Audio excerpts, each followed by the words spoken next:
So what should you look out for when buying properties in projects being built by Melbourne-based property developers? My name's Tony Harrington. I'm the founder of Your Property Investing, and for the past 20 years I've been investing myself but also teaching my clients how to find long-term capital growth properties and giving my clients a simple turnkey solution for property investing to make property investing simple. So on this video today, I'll share with you 4 things that I think you need to know and understand about Melbourne-based property developers so that you avoid making costly mistakes, okay? Number 1, here's the first thing to look out for.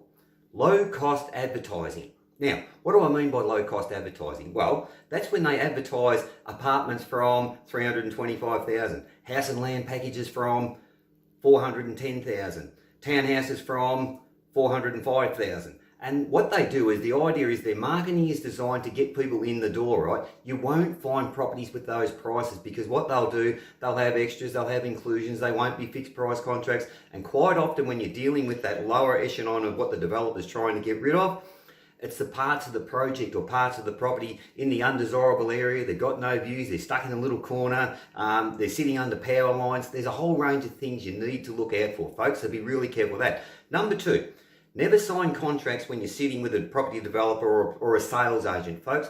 Always take the contracts away, get them vetted. I find and source all the projects for my clients and all the properties for my clients. We don't get in sales offices and get caught out buying stuff that you get all emotional about, folks, okay? So that's number 2. Number 3, beware of the booming market hype. Quite often they'll tell you the markets are flying, the markets are going up, you're going to make money here. Listen, you need to do your research. You need to understand where the markets are, and you want to be buying properties around about the 7, 8 o'clock in the market, okay? And number 4, make sure you know who you're dealing with. In Victoria, 2018 and 2019, 534 builders went broke into liquidation. They are ASIC numbers. I had a plumber came and see me a couple of years back. He bought off this dodgy developer, bought a townhouse, took 2 years to build it. The place was a nightmare, problems everywhere. In the end, he sold it 2 years later and lost $100,000. Folks, avoid making costly mistakes if you don't know who you're dealing with. I deal with 2 project builders, 2 developers, 2 land developers.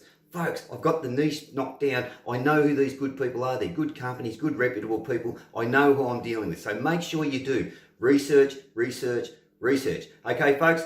I hope you got some value out of that video.